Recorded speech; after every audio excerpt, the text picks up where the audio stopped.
Welcome SAO survivors! Here I am injecting myself to the beginning in post-production due to emergency news. The Scherzo movie has been delayed. It's the first news I will cover after this intro, but the rest of the video has been unaltered because it was complete by the time this news arrived. Now carrying on. This week it's big on the SAO Games side. Huge Alicization Lycoris patch for the incomplete DLC, a lot of Tales of collabs for mobile games, variant Showdown opening teaser and more. It's me Gamerturk and welcome to This Week in SAO for all your weekly SAO news. We got no anime related news this week. Oh, scratch that. Emergency interruption here. I'm overwriting the previous bit here in post-production and will carry on normally after that. Sword Online Progressive Scherzo Deep Night Movie has been delayed in Japan from its original release date of September 10, with the reason being cited as the spreading of COVID infection in Japan as well as production issues. The movie soundtrack has also been delayed from September 9 and the early premiere event has been cancelled entirely. No new release date has been set for now for any of them. COVID has been showing its head in Japan once again for a while. If you were in the loop, you will recognize some staff members around Yoshitsugu Matsuoka, Kirito's voice actor, being infected with COVID and Matsuoka barely dodging catching it when all of us were wondering whether he did. But in the grand scheme of things, COVID has been once again rampant enough to threaten the health of the production staff. On top of that, production issues have been an ongoing problem for a while now regarding Scherzo movie, which I can only imagine the earlier than expected initial release date of September 10 just exacerbated that further. Most of us expected a December to February release for the movie originally, with an October release at earliest matching Aria release date. All in all, I am happy with the delay decision. It should be unacceptable to cause crunch for staff to begin with, and while it is sad to wait longer, it's nothing compared to the mental and physical health of those involved in creating the product. Subscribe and follow me on Twitter for follow-ups on the topic. And please don't forget to like the video because YouTube algorithm is bonkers nowadays and everyone is bleeding basically, so your support is of utmost importance. Now going back to the previous schedule of the video. I guess I can quickly feature the soundtrack jacket illustrations for the upcoming Scherzo movie. These were revealed back in early July, but I'm not sure if I shared them back then. The soundtrack is coming out one day before the movie release in Japan, so September 9. Oh, no, it's no longer September 9, watch the previous segment. The track list and the length of the soundtrack is not yet available, unlike Aria that had the full track list with titles and length quite early on that allowed us to basically map out the entire movie, including movie original events. The illustrations are basically the same as the Aria jacket, but instead of Asumito combo, we got a Kiryu-Asu combo for the front and back sides respectively. SAO Progressive Canon of the Golden Rule Floor 6 manga is receiving its second and final volume released on August 26. This is the manga run by the amazing Mugetsu, an incredible artist that we were blessed to have on the series, but sadly was driven to frustration by toxic fans who did not find their art cute enough, and also by the horrendous PR done by the official account, barely even acknowledging the existence of the manga, if at all. Things like that progressive manga was literally being published on Twitter for absolutely free, leading to people not even knowing the manga run exists, leading to low engagement due to the terrible PR that's being done by the official account. On the other side, it is absolutely baffling how petty some fans can be, going out of their way to harass artists, and how incompetent SAO PR accounts have become the past year or so. But to cover all of this under the guise of actual news, well, the news is that the cover for the Canon manga volume 2 has been revealed. It's the bonus illustration that was revealed last week, so not the most exciting piece of news to be honest, but given all the blunder and toxicity I talked about coming their way, I can see why Mugetsu wants to keep the SAO stuff to an absolute minimum in life at this point. Shame on you, idiot fans, and shame on you, SAO PR personnel.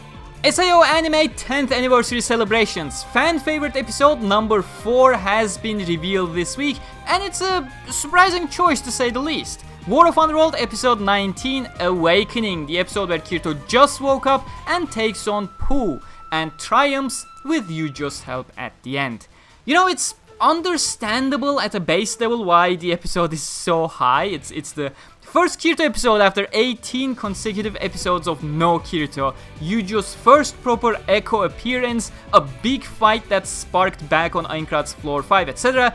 It has all the requirements to be a fan favorite, especially on the anime only side of things. But then you got a fight scene where they literally did not have the staff to actually animate because everyone was working on the next episode. You got a whole lot of missing explanations, like how the hell Kirito even knew where exactly to fly, an entire cut scene that was actually one of the rare good decisions on what to cut, but the patience of the fans was already so thin after the disastrous adaptation that it led to the biggest meltdown in the SAO community in the West, in China, and even in Japan. I mean, this episode is basically seen as one of the biggest reasons Manabu Ono is no longer at the helm of the series, one of the biggest contributors to be exact among the entire Alicization run. Indeed, interesting to see Japan voted at number 4, especially considering some of the lower picks in previous weeks. Additionally, our weekly SAO Anime 10th anniversary illustration is from Shirabii, the illustrator of the 86 light novels, who has drawn a beautiful Asuna. Thanks Shirabii, I just started 86 volume 4 following the anime, and I am already loving your work, so it was great to see you join in on the celebrations. August 21st marks the birthday of Asada Shino, aka Sinon. As always, beautiful birthday art can be found anywhere, so go check out your favorite artists. And of course, Integral Factor has a birthday banner featuring Sinon's skills to use, and Unleash Blading has a birthday illustration for sale that you cannot do anything with, not even save on your device. I love birthday segments here. The only reason I include them is pressuring Unleash Blading to allow us to use the illustrations we purchase however we want. Just let us save the damn thing on our tablets, please. That's all we need. Alright, time for the big stuff. August 21st also featured the SAO Games Summer Fest stream on Beater's Cafe channel, so we got a lot of stuff for all games, namely Lycoris, Variant Showdown, Integral Factor, and Unleash Blading, as well as Tales of the Rays as part of the main theme of the stream, the Tales of series collab. We're starting with Alicization Lycoris that has nothing to do with the current Tales of collab.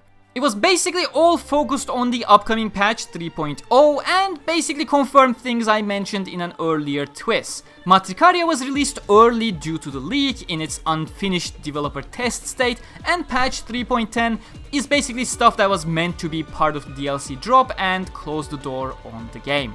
First off, the remaining 4 SAO Gameverse heroines, Premier, Tia, Kure and Zeliska, have been previewed extensively with their introduction cards and exclusive finishers, although the video quality on that finisher video was quite horrible.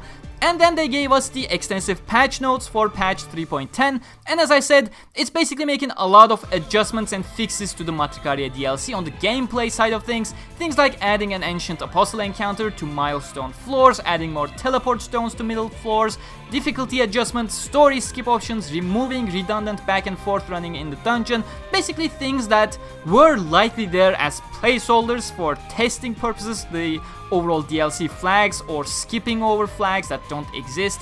They're getting altered into what should feel like a proper experience that also does not discourage you from replaying / farming. Huge thanks to Kenton for translating all the available patch notes, and I'll put them up here as screenshots so you can read them at your own pace by pausing the video. And keep in mind, the real patch notes are likely to be much more extensive than this. They may be patching the XP exploit or issue other fixes that are not included here. But no, currently there is no release date for when you can expect the patch. In fact, there never was release dates for patches that were publicized beforehand, so just stay tuned to be informed. We'll likely be able to guess when the update is coming about a week before it does. Subscribe and follow on Twitter for the fastest news. Sword Art Online Variant Showdown had a lot of stuff. Takeuchi P, the producer of both Integral Factor and Variant Showdown, has released a chunky producer message which were then repeated on the available stream. The biggest news is that we got a teaser for the upcoming animated opening for Variant Showdown. You can watch the 20-second cut by clicking the icon on the top right. The opening is animated by A1 Pictures as usual, same as the Fatal DLC 4 opening and Alicization Rising Steel aka Unleash Blading openings. The theme song is titled Answer and is going to be performed by Aoi Air. In fact, you will get to see her perform on the Tokyo Game Show stage on September 18, so stay tuned. Aside from that, the voice actor for the Variant Showdown original character Layla was teased earlier in the week and has been officially revealed to be Uesaka Sumire for those VA fans to go search for. I've been told she's a decently major voice actor, but not a superstar on the level of some other SAO castings. It shouldn't really matter too much though, if you ask me, as I feel like the mobile SAO game characters only really get token castings anyways. They simply don't have the platform to actually voice their characters extensively compared to an anime project or the console games. Alongside the voice reveal, we also got character concept art for Layla for those interested, so here you go. Moving on to Integral Factor, which brings us to the Tales of series collabs as well. But for starters, an SAO Integral Factor stream has been scheduled for August 26, which is where we'll likely get more info on the upcoming floor with a release date, so absolutely stay tuned for that. A lot of you have been asking for it. But moving over to the Tales of news, of course, starting with the key visual for the collab. Along with that, we're getting a Tales banner, a Tales story, and a Tales avatar order. These are currently not up at the time of me speaking, but they are coming very soon. Reminder that the guaranteed free order is still running in the game. There is the 20 million XP event for those trying to level up, raising assisting character event to go along with Sinon's birthday, and that's it for now. Unleash Blading also gets some Tales crossover goodies. Kirito and Sugu are getting Tales style units, whereas Tales characters are only getting home characters, so not usable characters, which is a massive shame if you ask me when we're getting a collab. There's a special login bonus and a crossover boss challenge and missions, but that's pretty much it. Relatively lackluster crossover on the Unleash Blading side of things as far as we know for now, which definitely isn't good news. Idolmaster collab was a massive flop and it was a huge crossover back then. Sure, Tales is probably more fitting for a crossover with SAO, but the crossover in the game is so light that it makes me wonder whether it'll have a proper effect or be a massive flop like the Idolmaster crossover. It certainly does not help that the game is always in its dead game, quote-unquote, mode for over a week before a huge collab event like this comes that causes a lot of people to drop the game for a bit. And the reality with these hamster wheel games is that once you drop out of the wheel, you usually do not come back properly. We'll see about that. I am tracking the numbers of Unleash Blading as well as Integral Factor quite closely, so we'll see in 2 or 3 weeks how this has panned out. Last bit of news is the Tales of the Race side of the Sword Online collab. If you're playing the game, the initial Kirito and Asuna event will be rerun, and Alice and Yu-Gi-Oh will be added as well.